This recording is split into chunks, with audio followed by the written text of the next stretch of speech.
Howdy and welcome to the Laptop Empire Show. I'm here with Bobby as usual. And Bobby, I want to talk about Google today. I hate Google. That's really interesting that you said that though, because like your whole business is built around Google with your blog. And for now. So, yeah. but I would say like, the bulk of it for the past however many years. And mine's pretty much been built around Facebook. And I'm not a huge Facebook fan. It's interesting because I think that's if you would have said, let's talk about Facebook, I probably would have had the same response. I don't actually hate Google. I mean, it's been good to us. I mean, I think that we still get millions. As your rankings plummet as they troll this podcast and realize it's you. Yeah. It's just one of those things that I think that it with the emergence of like TikTok and all the different video platforms, I think that the experience of Google to me is not as good. And I know that we talked about this where, like I noticed it where I used to go to food blogs a lot to get all my recipes. And this is why we started talking about this in the first place, I think. Right. I used to get recipes. Yeah, thanks for stealing my intro. No, I'm kidding. Oh, crap. Sorry. No, you're good. But food blogs, if you own a food blog, I'm sorry, but food blogs suck now. And it's really, really bad. Like if you just the user experience elements, like you go onto the page and you have to scroll through a crap load of ads. There's pop-ups all over the place. And it's like, that with every food blog you go to, because that's really the best way that they can monetize. I'm guessing that they just don't have really strong affiliate programs like the personal finance space. And so they have to just shove ads in every square inch. But if you're going to search for something and you want it to be easy to search for it, and then you go there and it's like, all you see is just a ton of ads, like it's just not good. So I've started actually looking at Instagram or TikTok or Facebook Reels. Like that's where I get most of my inspiration for recipes now. And interesting. It's not perfect because like a lot of times it's like, well, the recipe's down in the comments and like the formatting is kind of boo-boo and stuff. Like it's not a great experience, but it's better, I think, than having to scroll easy to through get to ads. Yeah. And so like, I think that it's just getting tougher. I don't know. I think Google is going to have a hard time. Maybe not. I think that they're going to have a little bit of a hard time kind of keeping up with the rise of video, I don't know, on that platform, because it doesn't seem I've seen them putting some video in search, and I've seen them, they'll probably kind of continue to trend toward that, but they've made it really hard for websites to like put out great content and rank well. It's like there's a lot that you have to do. I don't know. So I just don't think that it's as good as it used to be. And I think that a lot of people feel that way, especially with the AI stuff. A lot of people use Jarvis now to write blog posts. I've seen that like in my mastermind group, everybody's like, hey, who's using this? What are we using? And it doesn't put out great content, but it ranks. And so that's the other issue is like Google is tending to rank content that just it's not a good user experience. It's clearly written by AI and it's not, so especially with the personal finance stuff, it's not very accurate a lot of the time. Yeah. And I know a lot of bloggers are moving to that, which I don't think is a good thing necessarily. So I don't know. I don't know where it goes from here, but it's just gotten worse, I feel like. There's so much we could talk about in that. Like, do they keep going down that route where the AI is ranking, or do they start punishing that? Because they are on YouTube, right? They're trying to reduce AI generated content. And then that's interesting too, right? For Google being the parent company of YouTube, that YouTube seems to be changing with the times more than Google is. And, they're doing an incredible job of incorporating shorts into their mobile app, even into their desktop app. And so you would think they'd be able to carry some of that over to Google. I think it's really interesting because the big thing we want to talk about today was like, how can Google adapt, and we can talk about any of those things, but I'd like to get your opinion on like how they could adapt. But we started talking about that in one of the past episodes, just because we mentioned we started talking about Google. But I'm with you, like you and I cook so much, and so I'm always looking up different recipes and stuff, and like it's to the point where I really don't like like you, I'm not using TikTok and Instagram for recipes. I tend to use YouTube, but I really hate the experience of trying to find recipes on Google. And it's usually because either you're hit it with ads, tons of BS that you have to read through before you can get to the recipe, or it's a massive listicle of 40 recipes, which in one way is good because you can say like, what's a good chicken recipe or easy, whatever. And you can get a bunch of ideas and click on the one that has like the most appetizing looking picture. But then you have to go through the same BS of scrolling through, 8 pages of ads and, fluff. So anyway, I don't know where you want to take it, but to me, it feels like for a company that's doing so well on the YouTube side to compete and stay relevant and really lock in their place as like the big player. Yeah. It doesn't seem like Google is doing as well with that. And that's not even talking about the younger kind of generation right now using TikTok as a search engine. Right. Well, I think realistically, what I think is going to happen, I think Google's going to just continue to kind of have an older audience, people that are in their, I don't know, mid 30s to on up, they're used to using Google. I mean, I don't think that that's going away. I do think that Gen Z clearly is video based and TikTok and Instagram and all those, mostly TikTok. But I think that Google is going to integrate a lot of video or as much as they can in search. I just don't, I don't know how they're going to deal with the AI stuff. And this is just me not maybe knowing from a technical perspective, but they've said they're going to downgrade AI written content. But I see plenty of people that are ranking really well with it in the personal finance space. And all it takes is an algorithm change to make that go away. But they've been saying they're going to penalize it. And I personally haven't seen that yet. And I think that the other thing that is kind of an issue for Google is that it's actually easier to create video content than it is blog content now. And I don't think that was the case years ago, but like videos, like cameras are so much more available. Like I'm using a webcam right now and it's like a DSLR quality webcam. Like that didn't exist several years ago. And I think it's easier to monetize video because all you have to do is say this video is sponsored by whatever, and you got paid for that video. With a blog post, if you want to make money from it, you've either got to do ads or you've got to get affiliate links. You can sponsor things too, but it's just the sponsored blog posts typically don't perform as well as like affiliate links in a post or ads on a post. Or it's just a different, I don't know how to characterize that, but the companies don't want that as much as they want video these days. So like the problem is like, if you want to make money, you almost have to have a bad user experience because you have to like shove a bunch of things in the article to make it monetized. And you're trying to balance that with like really good design and UX. And that's just so much more difficult and expensive really than it is just like turn on a video, which is going to be really high quality with cheap stuff. This microphone costs $100 and I've got some lights that are like $200, I think total. And then so for like $600, you can just create endless content. But but even with that writer, you own a camera that this thing shoots as well as my actual camera that I bought for video. So you already have this, you can get a mic. I have a little lavalier mic, which if you don't know what a lavalier, not you, but like our listeners don't know what a lavalier mic is. It's like, it hooks onto your lapel.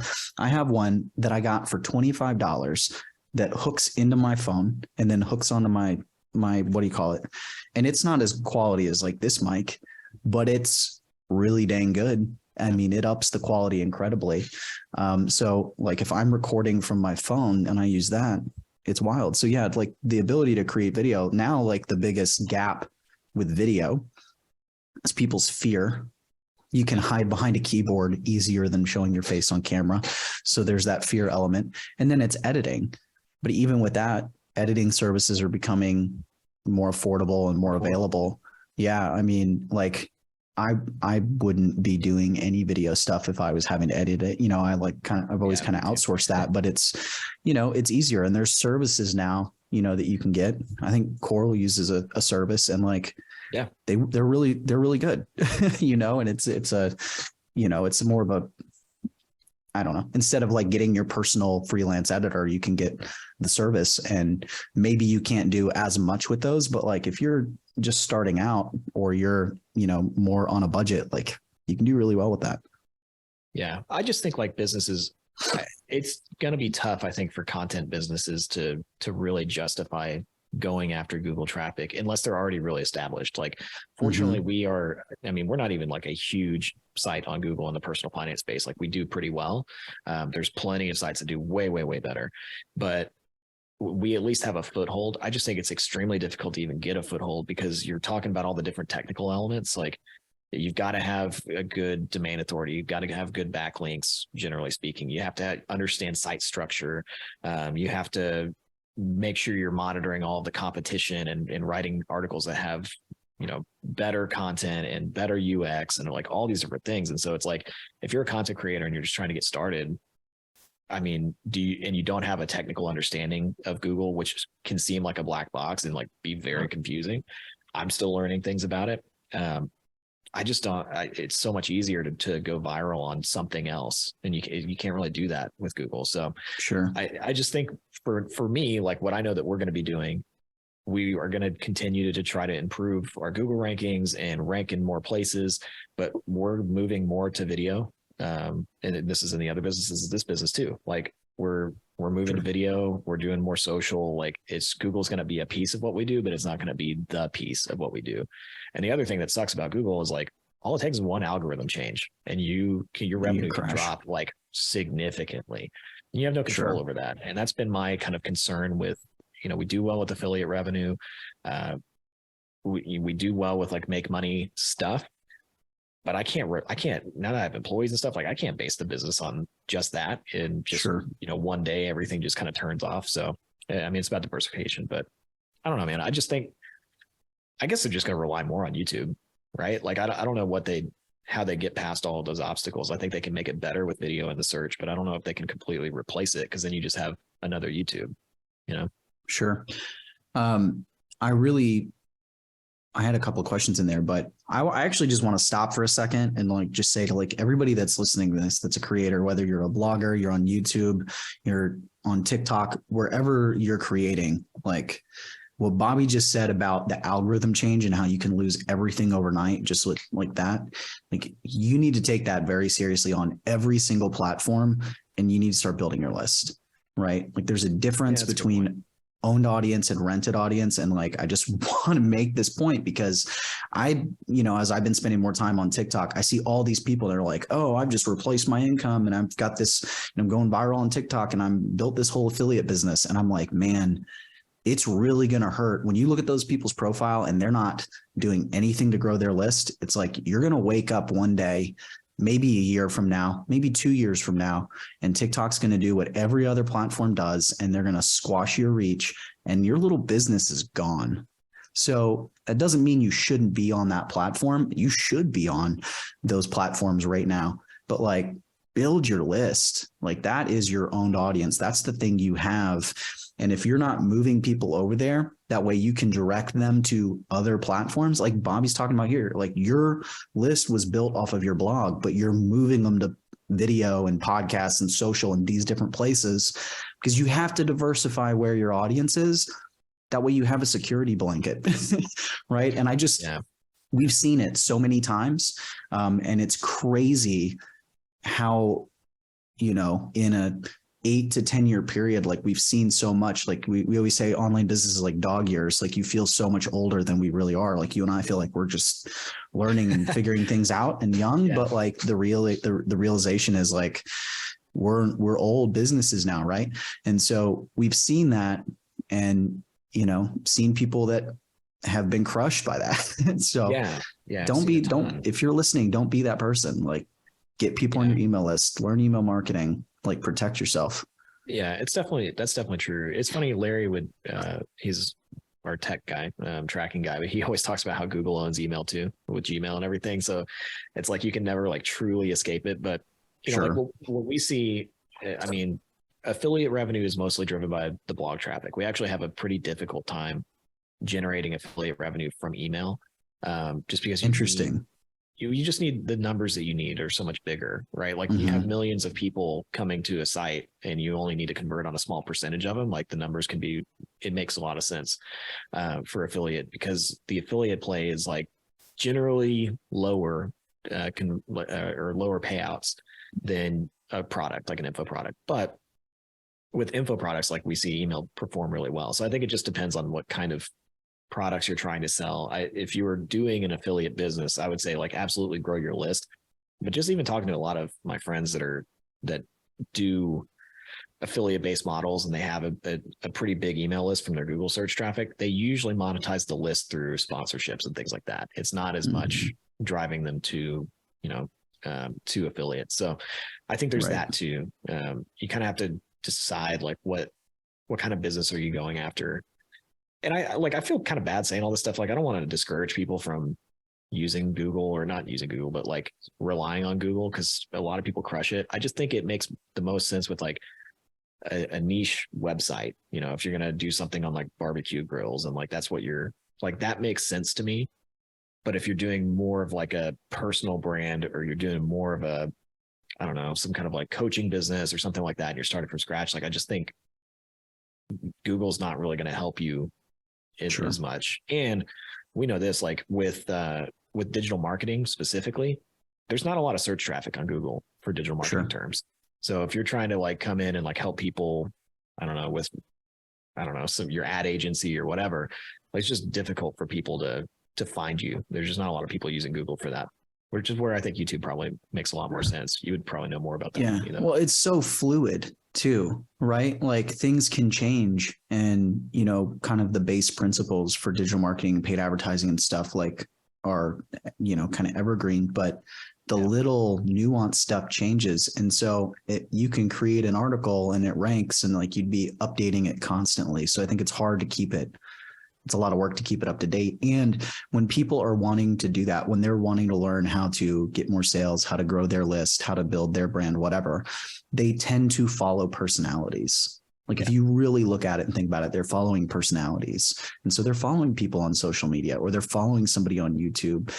And on top of that, like if that's what you're selling, if you're selling coaching or you're selling a service, if you are a writer and like you can do that and there's like you mentioned the other day, like you need to know like these are the keywords, where's your opportunity? If the opportunity is there, go after it.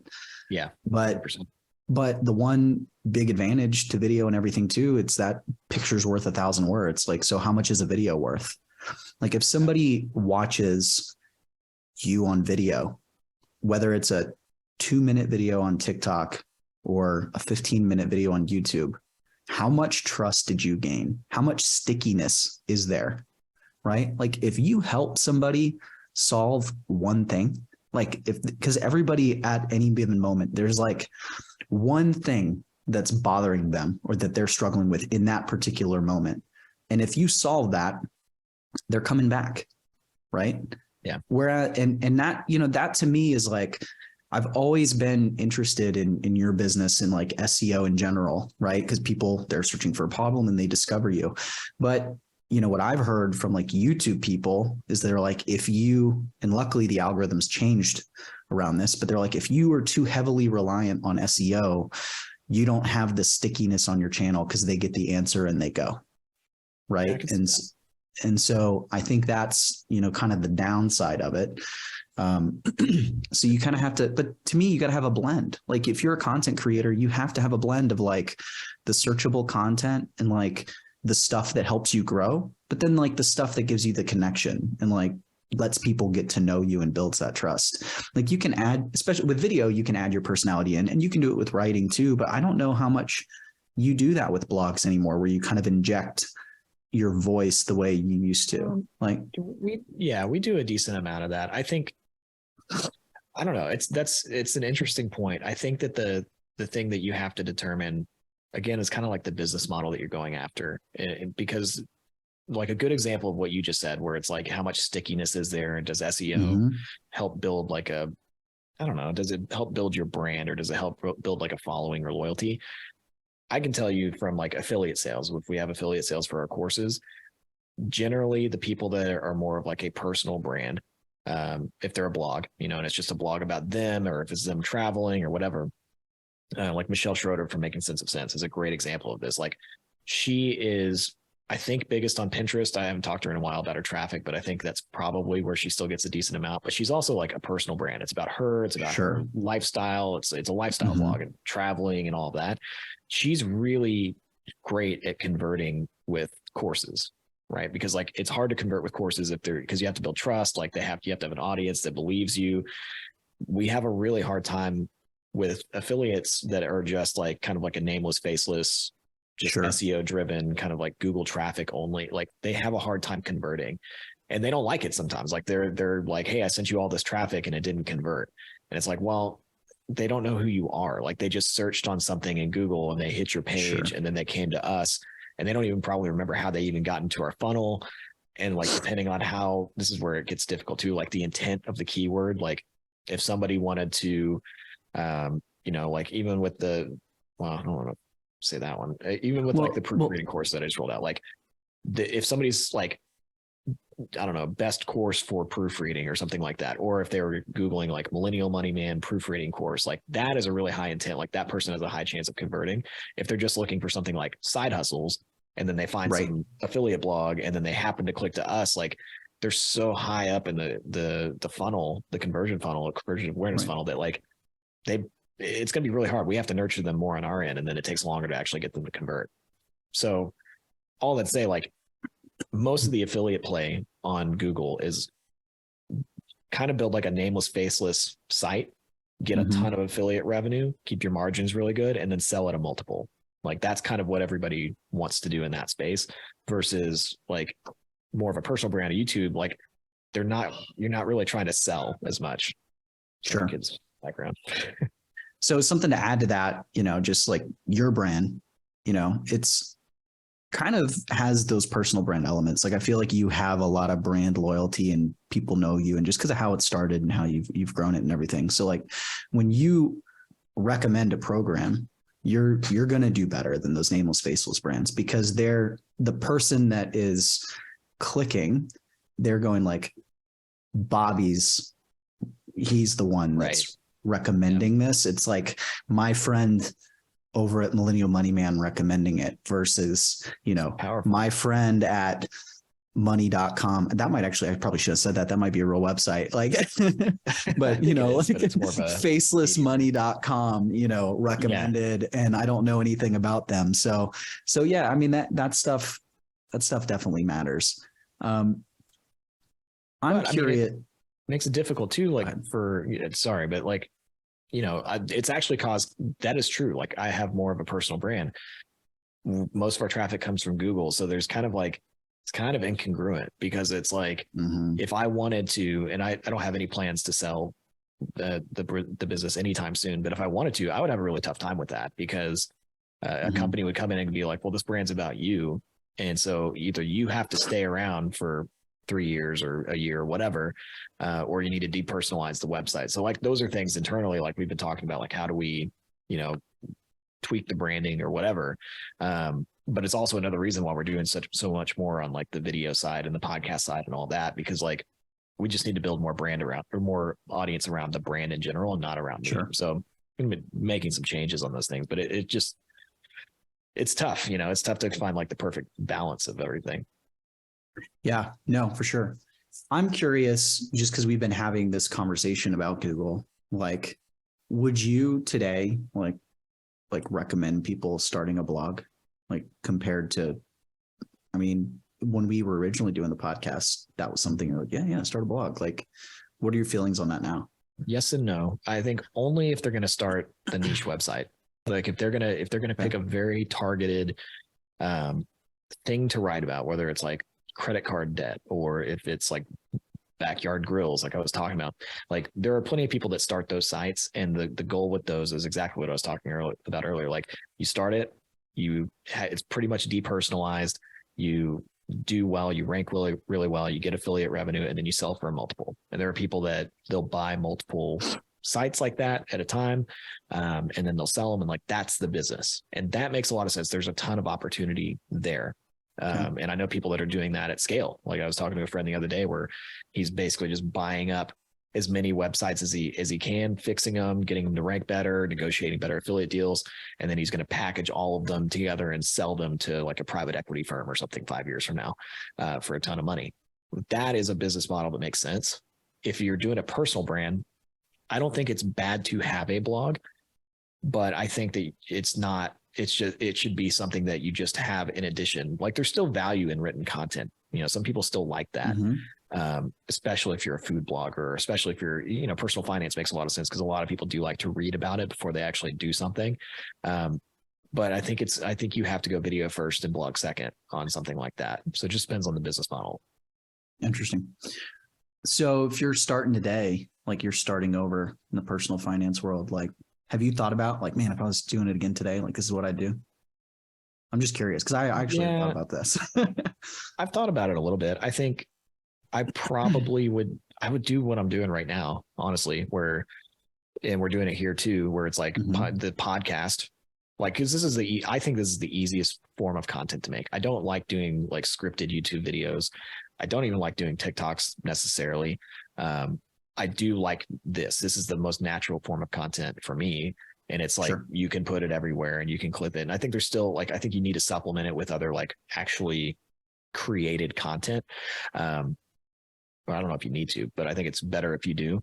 But that's where I would start. I would just like, maybe that's create a show, your lead magnets, your free trainings, like that kind of stuff. Yeah. Yeah. I would create a show. I don't know. I would do a lot of things differently. I wouldn't call the site Millennial Money Man for sure. I would do something different. So yeah, I mean, that's the reason why I've kind of like shifted everything to what I'm doing, because I didn't see a big future in just going after Google traffic. There's so much competition in the personal finance space. And of course we want to compete, but there's some that are just established. Like I can't compete with NerdWallet.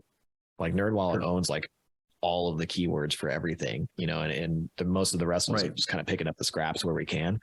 And we're a make money site now. So like there's good volume in the make money space, but it's not incredible. It's not as good as like credit card stuff or student loan stuff. Like it's good, but it's not amazing. So yeah, I think I would do the podcast content, like what we're doing. Yeah. Makes sense. Or I would have started TikTok like during the pandemic, like when everybody started blowing up on TikTok, like that was an opportunity. I look back at that, like, dang, I didn't want to do all the dancing stuff, but I should have just started doing content, and I knew it too. And that's one of those things, like, I'm not going to mess that up again. I would start doing it now if somebody can. Like, yeah. I'm seeing growth on there and I'm creating very simple content. It's got a very distinct flavor, but it's moving toward educational content right now.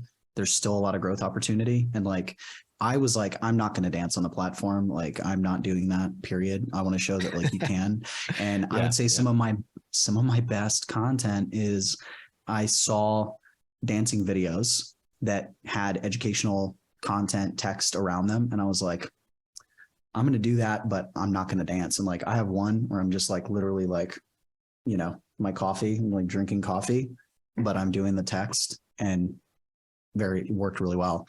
So like, I would definitely be using that, taking advantage of it for growth and to build your list. And then you gotta, I forget where I heard this phrase, but I freaking love it. Like, you got to create your binge bank. Right. And so go create that content, that long form content where you're just like sharing your thoughts on topics like we're doing here, put it on YouTube. Even if you're not diving into the SEO and like the technical aspects of YouTube, like you don't have to do that. Like you can just start creating the content and some stuff is going to go off, but just create that 100 videos that when someone discovers you, they can go down the rabbit hole and just start going through everything like that. You're not going to be discovered at first, but have that there, have it ready. So when someone does discover you, they have plenty to learn from and can kind of get into your world and get onto your list and like that kind of stuff. And that's definitely the route I would take. Yeah. You mentioned the SEO stuff with YouTube, and I think I went off on some non sequitur, but like, it's interesting to watch because my wife's doing YouTube and she just passed 20,000 subscribers. Yeah. She's crushed this week, and she's doing one video a month, and she used to do way, way, way more content. But she is doing an SEO approach, and it is working for her. And she is getting brand interest, which has been interesting. Like, help her kind of like negotiate with brands and like, here's how you get a better rate for your sponsored posts and stuff like that. But I do feel like she's probably going to have to do some other stuff in addition to the SEO stuff. She just doesn't put out enough content right now for that to make sense. But like, I do wonder with somebody like her, if she's doing like it's a kind of review style, like, do you need, I don't know, can you grow with just reviews, or do you need to do more content in addition to reviews? Because they drive a lot of traffic. That's where she's like, her main stuff has come from like Mixed Tiles review and like all these different reviews of different home products. So I don't know. If she could add the next level, like whether it was lives or, the thing that's popping into my head right now, and like you see this a lot, is like people talking while they're getting ready for the day, putting their makeup on and stuff. I can't think of his name, Tom something or other. He's got a huge audience, and like he talks about that when they're hiring influencers to promote their products and things, he said the best influencers for conversion rates are in the makeup space. And he said, and then from that, then it's fitness, and then it's whatever. And he said the reason the makeup space works so well is because as they're doing it, you get so much about their life. You see them with no makeup, and then you see them fully done up. So there's a lot of trust there because they're being vulnerable. Then they're talking about their life and like as they're teaching and doing things. And so their audiences are so connected to them that when they say, use this product, they go buy it, or buy this program, they buy it. And so just like she's doing all these reviews and stuff, but I mean, she's a mom, she's got this, life in this, that a very large audience can relate to. And so, yeah, I think if she started doing something where it was like, as I'm getting ready, or, or as I'm using this product, or just, I think that would crush, it probably would. You don't necessarily have to do that. And it depends too, like, what does she want? Right? Like, does she just want something like, hey, I put this out and I drive the traffic and it's pretty passive, or do I want to be a personality? Right? Like, I don't know. I think she's trying to build a personal brand, but I do think like if she used the YouTube stuff for like, her thing is she doesn't like doing videos that aren't reviews, because like that's the easiest. Her brain is very like type A, kind of like OCD-ish and so she does really, really good reviews because she thinks about like every aspect of it. She doesn't really like doing just kind of like content videos that are about nothing, but I do think that there's something to that, like lives or just kind of like more lifestyle stuff mixed in with the core stuff that she does and all the other reviews and stuff like that.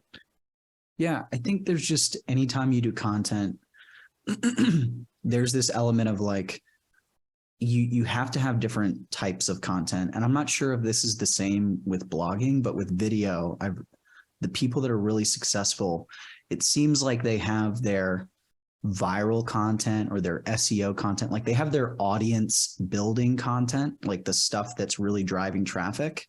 And then they have the content that's for my followers, like the people that watch every video, or the people that click to my profile and then they go watch videos. And that's like the get to know you. I think like in our space, it's the more of the stuff like the things I wish I knew, I made this mistake, here's what I learned, like, or just the behind the scenes, like how I build a business when I am a stay-at-home dad, like that kind of content where people are getting to know you. You're kind of peeling back the layer. It's not like it's teaching, but it's not. Like, I think there's that. And then there's the conversion type stuff where maybe it's less like it's less search driven, but it's more like, I'm looking at this from the digital marketing frame because that's the world I live in, but like, here's my system. Right. And so it's more about like, if your growth stuff is more about like getting people's attention, teaching them the basics, it's like going a little deeper and introducing your program or your offer, whatever it may be. And so I feel like if you can have those three buckets, like you're going to have a more successful business, because you're going to get the growth, you're going to get the followers. And that's important. Like having that Yeah. causes you to get more reach. Like if you're on YouTube and you have the more followers you have, like the way it currently works, I know they're saying it might be changing, but like if you have a bigger audience, your videos are shown to a percentage of that audience first. And if it performs well, then it helps push you further organically, right? On TikTok, one of the things I've noticed is that like as your audience grows, and you've shown that like I have videos go off, your baseline for videos goes up. So maybe you're only getting 200 videos at first, but then after a few videos get 1,000, 5,000, 10,000 views, now you get 500 people, then 1,000 people. Like, that's one of the things I'm noticing is every time I'm posting now, I'm probably getting, let's say between 1 and 4,000 or 5,000, like every time, like that level goes up. So you want to have that audience growth. But then if you're just doing the audience growth stuff where there's no substance, right? I'm not saying her stuff doesn't have substance. Reviews have a lot of substance. You're helping people make a buying decision. And so I think her conversion content and her reviews kind of go hand in hand.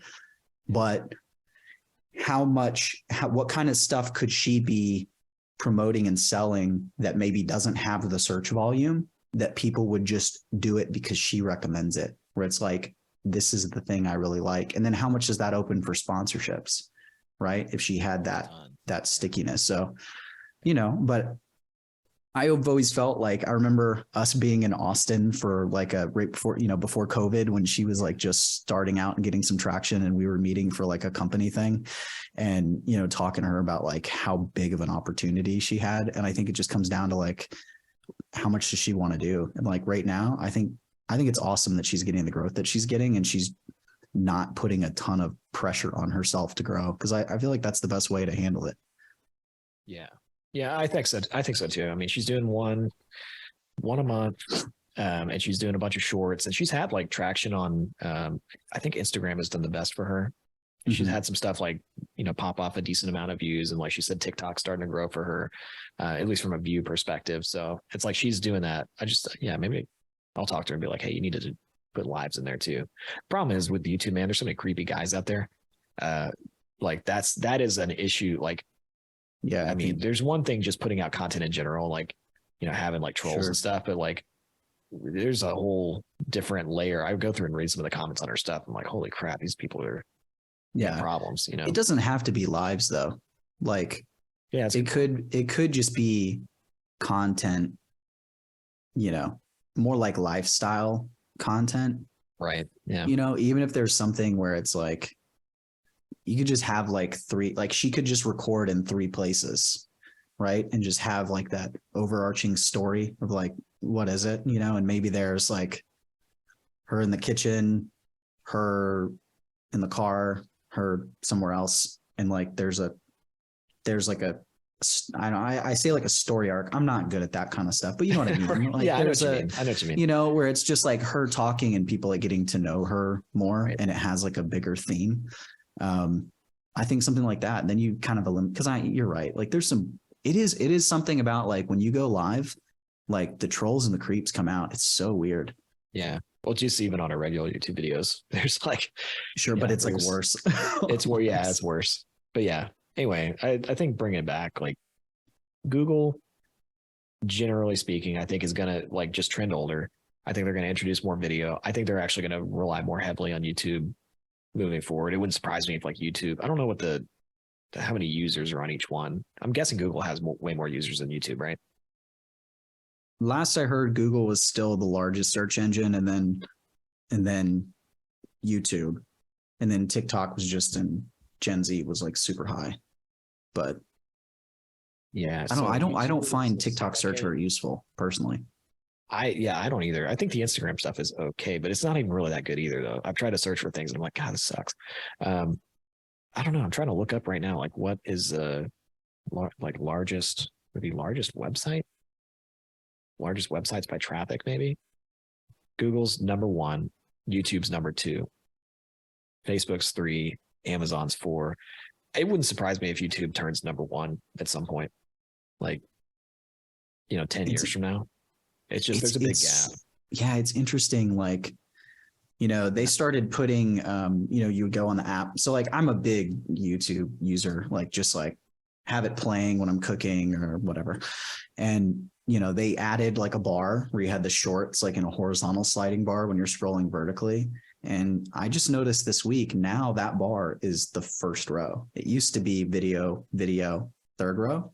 Now it's shorts, video. So and it's not like I'm finding myself watching more shorts, because it used to be like, my thing was, I've always had this like giant watch later, right? Because I see something and I start watching it. I'm like, oh, this is interesting. I want to watch this further. Or if I'm watching something educational, like sometimes I'll be listening like in a car and I'm like, I have to stop listening to this one because I need to take notes. Right. Because that's how I like to take notes. But now with the shorts, like I find myself consuming that more because I can just do something really quick. I don't have to make a big commitment, and so I'm like almost defaulting to that. Like if I'm sitting, on the couch in the evening or something, Katie's watching some show, because I'm just like, well, I don't want to sit here and like bust out a yellow pad on the couch at 8 p.m. Like, right. So yeah, it's interesting, man. I feel like something's got to change, and I thought we might talk about that. This is an awesome episode, but I thought we might talk about that a little bit more today, because I just can't see Google being like, nope, we're going to stay what we've always been. I feel like that company is too smart. Yeah, I think so too. But I just don't know what the answer is. Looking at the numbers though, so this is 2022. This is from SEMrush.com, which is a kind of an SEO website. So top traffic or top websites by traffic in the world, November 2022. Google, 91, guessing that's billion. Yeah, 91, okay. Almost 92 billion. YouTube, 80 billion. Wow. And then it's a huge drop to Facebook at 11 billion. Then Twitter's 8, Wikipedia, Reddit. Then you've got Instagram, you've got TikTok all the way down at, where's TikTok? And that's active users? 3 billion. That's just visits. So it's just people visits. Like actually hitting the website. Now, here's also what's interesting though. So Google and YouTube are way closer than I thought, according to them. Pages per visit, Google 3.5, YouTube 6. Wow. Bounce rate, meaning the number of people that leave after looking at one piece of content, 40% for Google, 29% for YouTube. Yeah. So like looking at this, I go, and okay. I don't feel like that gap was that close pre-COVID. No, I don't think so. Because I was looking at some older stuff. I thought it was a bigger gap. Yeah. So like, I mean, looking at that, assuming that's true, I would say YouTube would probably pass Google in the next 10 years. And it's higher, like to me, the quality thing, like if you look at a bounce rate that's 30% or less, and you're talking about 6 pages of visit, like that to me would go, probably build on YouTube instead of Google. It's interesting. I wonder if they start incorporating more text-based stuff into YouTube, because they do have now like your community tab where you can put text posts and stuff like that. But like, what if they started experimenting with groups or articles like on YouTube? Like that would be interesting, like you just never know. This is a fun time like to be in the social media world, because I feel like we've talked about this, there's more opportunity for growth, but there's a lot of change going on and a lot of opportunity. Like it's just like there's a lot happening. It's really interesting. But I think one of the most exciting parts is that like I feel like there's something for everyone. And I didn't always feel like that. Like I know when I was starting out, like I really felt like social wasn't very approachable to me because I don't like writing, and it was so writing heavy. And so like I felt like, maybe that was kind of part of why I got into paid advertising and stuff. I was just like, this just doesn't really suit my personality, but I feel like there is a little bit of everything, and like for the people that are like, for you, like you were saying, like to you, your most natural thing is this like conversational, unscripted 100%. Podcast kind of thing. But that's a change, right? Like that stuff didn't perform well in the past on YouTube. And I think like that in a lot of ways is where it's going now. So not to say that like the educational content isn't there, but it's just like if you're a teacher versus this, like you have that option now. So it just feels like there's so many more options. There's so many things happening, and it's kind of exciting because when you have this much stuff happening and this much change, like, and all these platforms are trying to innovate, like it benefits us. Like it's only going to get, like that. And really you go back the past 3 to 4 years, like there hasn't been the change and the innovation. Like it has not been it hasn't been as creator friendly, right? Like it's been consumer friendly, I guess, but it was just stagnant. Yeah, I guess so. So it's just kind of it's an exciting time. Twitter's about to open up too. Well, we're going to talk to Robert on a podcast soon, but Twitter with the new Twitter Blue subscription, I've texted or messaged you about it the other day. I don't know, but yeah, and the video components, they basically said like, yeah, they're going to let you do more video if you subscribe, but like Robert pointed out, they had a podcasting microphone next to the video. He was like, I wonder if they're going to prioritize podcasting content, and I was like, I could see it, and that's where most things are now anyway. Like YouTube has said that they're going to be prioritizing podcast content, and that they're going to be releasing new features. They haven't announced what it is yet, but they're, but even just, we probably need to wrap this up, but even like the recent changes that that YouTube made, where they have now separated videos, lives, and shorts. That is such a huge quality of life thing. And so like when I think about, podcast type stuff, like one of my just favorite personalities, I don't watch his show all the time or anything, but I'm a big fan of Pat McAfee, who used to be a punter for the Indianapolis Colts, and he's got his show, like a daily sports show, and it's mainly NFL. But like if you go to their channel now, it's so much easier to consume because like the live 3-hour show is under the live tab. You can watch the full show recordings if you want, but then they do clips, and so all their videos are clips, and then they're shorts. So like if you want like the random, behind the scenes where he's all hyped up on Mountain Dew, doing what did he, like WrestleMania or whatever he did? Yeah, I think so. Where he's like dressed up like a ridiculous cowboy because it was in Texas, and and he's behind the scenes like doing shorts. Like you can see that too. So like that's and then there's a community tab, which is the written, which I mentioned, and like most people aren't doing all of it. Like I know I'm not, like I can't, it's like too much, but I think as you start to build the team and you can do that, like how cool is that to have all those opportunities, and it's so clean now. So right. Yeah. And so it'll be interesting with Twitter too. Like I like Twitter more now, like with the threads and stuff. I feel like it's more valuable. And then like I had done Twitter Blue because I liked being able to like create my lists, so I didn't have the ads and everything. Like it's just straight up chronological by topic, so I can look at the topic I want. But like if you added a video element to that, like I think I'd like it even more. So it's exciting, man. Yeah, no, I agree. All right. On that note, please subscribe on YouTube. You can listen to us wherever you listen to your podcast, but we've got content going out daily on YouTube, usually twice a day. So if you want that exclusive content, that's where you need to subscribe, and we'll see you next episode.